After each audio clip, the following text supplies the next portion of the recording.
Baik, Assalamualaikum warahmatullahi wabarakatuh. Perkenalkan, nama saya Javier Afila, NPM 201000103. Di sini saya akan menjelaskan perkembangan fase-fase hukum agraria di Indonesia. Pada masa pertama yaitu masa prakerajaan di Nusantara, sekitar sebelum abad kelima. Sistem hukum tanah yang berlaku pada saat itu ialah komunalistik. Komunalistik atau komunal religius mengandung makna bahwa tanah ulayat diyakini sebagai anugerah dari kekuatan gaib dan milik bersama. Pada saat itu masyarakat hukum adat yang memiliki tanah dan individu sebagai pemakai.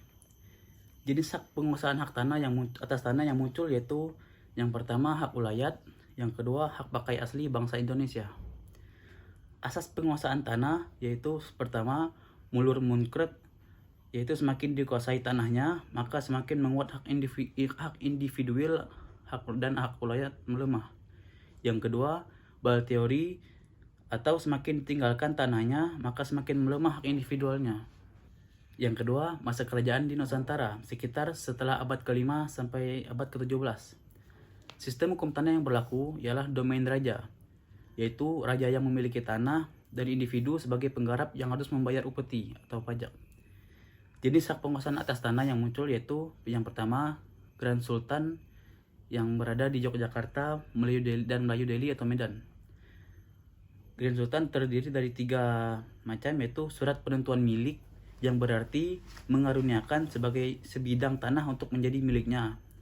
Yang kedua, Geran menentukan hak kebun, yakni memberikan perizinan untuk mempunyai hak satu kebun. Yang ketiga, surat penjarahan hak memperusahai tanah, yakni menyerahkan hak menguasai sebidang tanah. Terus yang kedua, tanah swapraja dan andarbaini yang ada di Yogyakarta. Asas penguasaan tanah yang muncul yaitu hubungan kedekatan. Pada masa ketiga yaitu masa kedatangan bangsa barat yang berkisar antara 1602 sampai 1799. Sistem hukum tanah yang berlaku pada saat itu ialah domain government atau milik VOC, milik pemerintah badan perdagangan.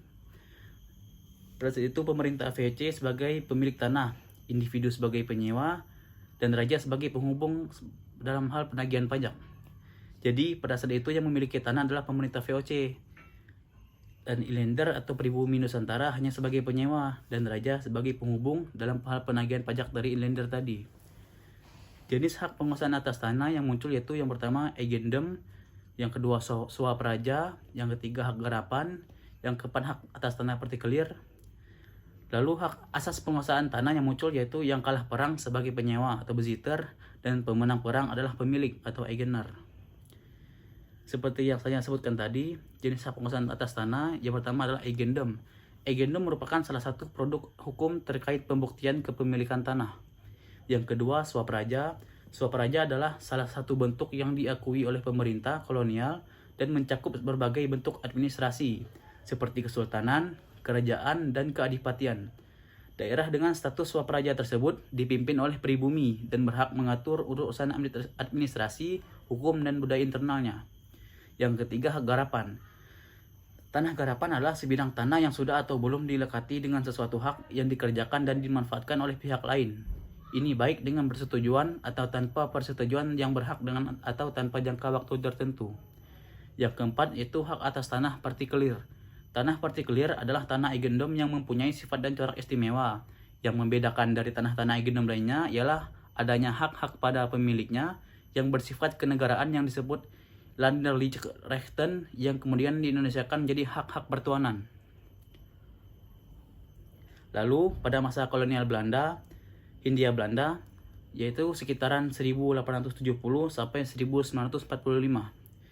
Sistem hukum tanah yang berlaku yaitu Staatdomein atau pemilikan negara sesuai dengan Stadblad 1870 nomor 55. Negara, individu, dan badan hukum atau pemerintah jajahan kecuali inlander dapat mempunyai hubungan memiliki atas tanah.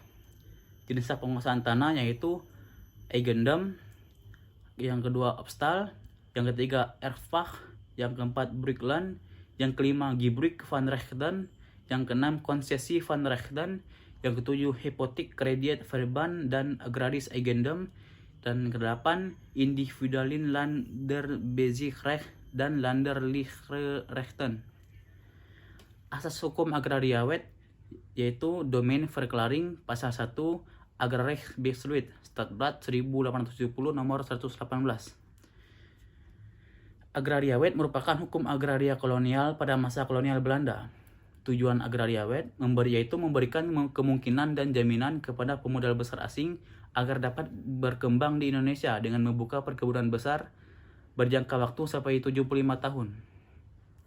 Salah satu ketentuan pelaksanaan Agrarrechtswet adalah Agrarrechtsbesluit yang dimuat dalam Stadblad 1870 nomor 118. Pasal 1 Agrarrechtsbesluit memuat suatu pernyataan yang dikenal dengan Domeinverklaring atau pernyataan kepemilikan, yang pada garis besarnya berisi asas bahwa semua tanah yang pihak lain tidak dapat membuktikan sebagai hak agendemnya adalah domain atau milik negara. Pasal 1 Agrarrechtsbesluit berbunyi, dengan tidak mengurangi berlakunya ketentuan dalam pasal 2 dan 3 Agrarrechtswet, tetap dipertahankan asas bahwa semua tanah yang pihak lain tidak dapat membuktikan sebagai hak agendemnya adalah domain atau milik negara. Agrarrechtsbesluit ini hanya berlaku untuk Jawa dan Madura saja. Adapun fungsi Domeinverklaring yaitu yang pertama sebagai landasan hukum bagi pemerintah kolonial untuk dapat memberikan tanah dengan hak barat seperti yang diatur dalam KUH Perdata, misalnya hak agendem, hak opstal, hak erfah. Yang kedua, untuk keperluan pembuktian yaitu apabila negara berperkara maka negara tidak perlu membuktikan haknya. Dualisme hukum agraria yang terjadi pada saat itu ialah yang pertama, untuk tanah-tanah hak agendem, hak erfah, dan hak opstal disediakan hipotek sebagai lembaga hak jaminan atas tanah. Untuk pengaturannya terdapat dalam KUH Perdata buku 2 pasal 116 sampai pasal 116 332. Tata cara pembebanannya dan penerbitan surat tanda bukti haknya diatur dalam Overschrijvingsordonnantie. Untuk tanah-tanah milik adat, lembaga hak jaminannya yaitu Kreditverband yang diatur tata cara pembebanan serta penerbitan surat tanda bukti dalam Stadblad 1908 542 Jangtus 1909 584. Untuk lembaga jonggolan di Jawa, di Bali disebut makantah dan di Batak disebut tahan. Dalam hubungannya dengan hutang piutang di kalangan warga masyarakat, di mana debitur menyerahkan tanahnya sebagai jaminan hutang untuk kepada kreditur. Tanah-tanah adat tunduk pada hukum adat. Lalu tanah-tanah hak barat tunduk pada hukum barat seperti BW dan Agrarrechtswet. Lalu hak atas tanah yang merupakan ciptaan pemerintah swapraja, misalnya Grand Sultan, semacam hak milik adat yang diberikan pemerintah swapraja khusus bagi kaula swapraja, didaftarkan di kantor swapraja. Lalu dan yang terakhir hak atas tanah yang merupakan ciptaan dari pemerintah Hindia Belanda, misalnya hak agraris agendem Landerjen Besitrecht. Selanjutnya akan dijelaskan pada masa setelah pasca kemerdekaan NKRI, yaitu berkisar antara tahun 1945 sampai 1960. Sistem hukum agraria yang berlaku yaitu hak penguasaan negara seperti yang tertuang pada pasal 33 huruf A ayat 3 UUD 1945 yang berbunyi bahwa bumi, air, dan kekayaan alam yang terkandung di dalamnya dikuasai oleh negara dan dipergunakan untuk sebesar-besarnya kemakmuran rakyat. Jadi negara mengatur, mengurus, dan mengendalikan individu badan hukum. Masyarakat hukum adat hanya memiliki hubungan alayat. Pada saat itu, jenis hak yang muncul yaitu yang pertama hak milik, yang kedua hak adat, yang ketiga hak ulayat, yang keempat aset pemerintah, yang kelima ground government, yang keenam aset swapraja, dan ketujuh aset desa. Pada masa itu juga, tepatnya pada tahun 1948, pemerintah meniadakan lembaga feodal, yaitu lembaga konversi yang berlaku di Keresidenan Surakarta dan daerah istimewa Yogyakarta. Karena lembaga tersebut merugikan rakyat, lalu tanah partikelir juga turut dihapuskan.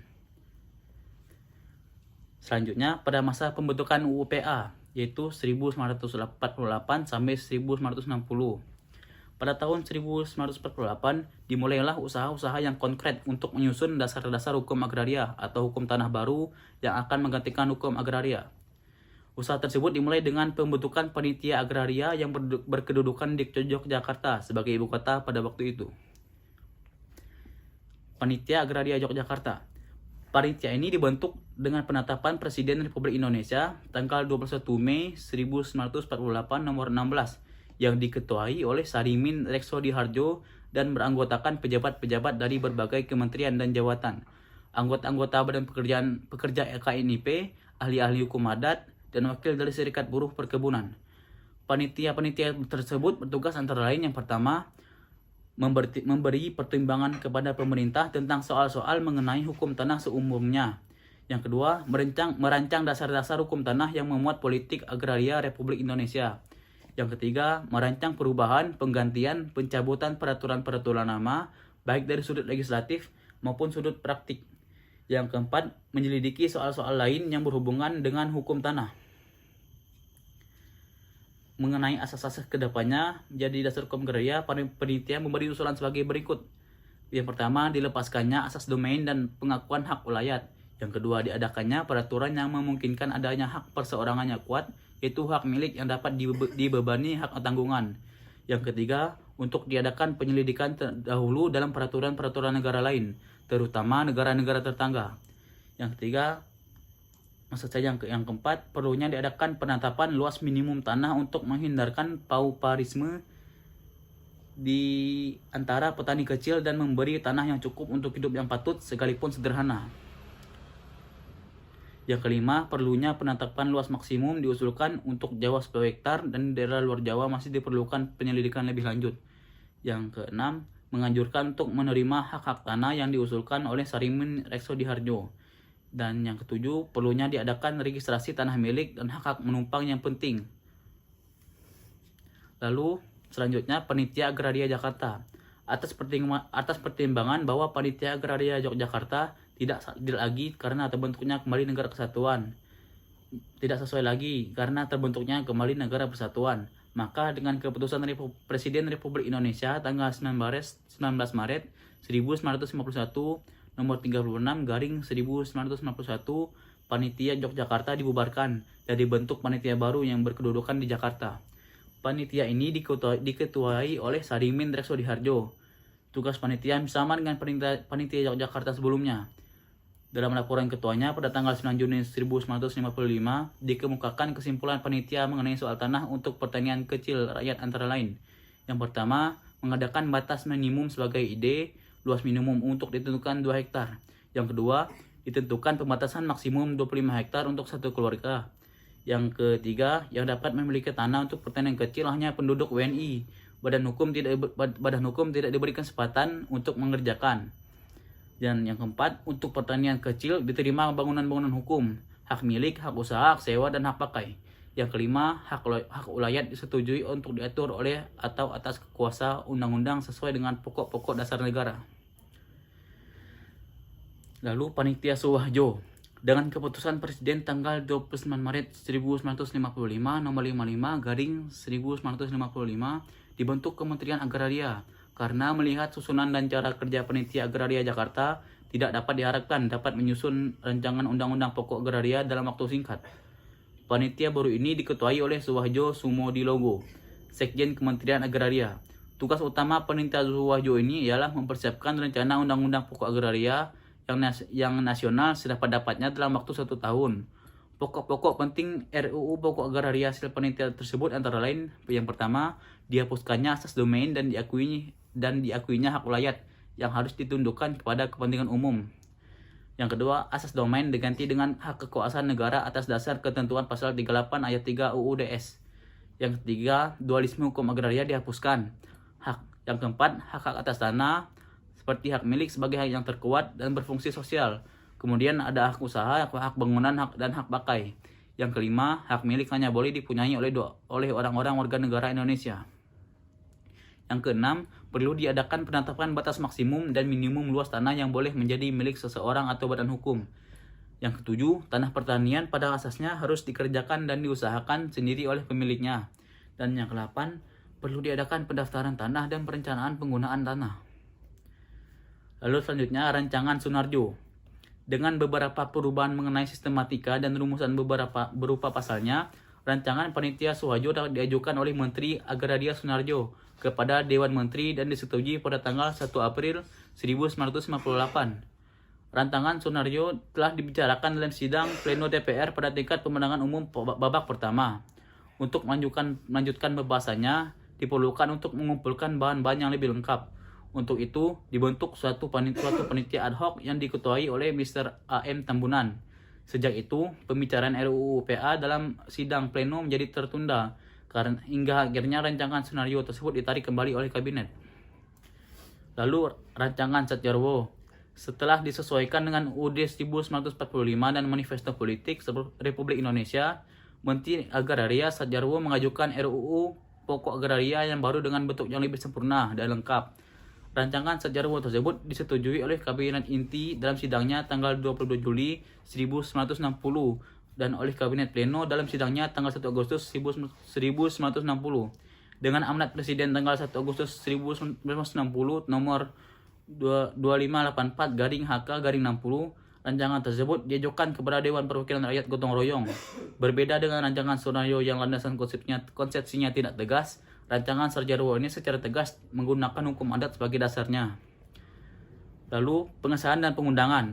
Pada tanggal 24 September 1960, RUU yang telah disetujui oleh DPR gotong royong disahkan oleh Presiden Soekarno menjadi Undang-Undang Nomor 5 Tahun 1960 tentang Peraturan Dasar Pokok-Pokok Agraria, yang menurut diktumnya yang kelima dapat disebut dan selanjutnya dikenal sebagai Undang-Undang Pokok Agraria atau UU PA. Demikianlah sejak saat itu, setelah 15 tahun Indonesia merdeka, bangsa Indonesia pertama kalinya mempunyai dasar perundangan untuk menyusun lebih lanjut hukum agraria atau hukum tanah nasional sebagai perwujudan dari Pancasila, berlandaskan Undang-Undang Dasar Proklamasi dan UUD 1945.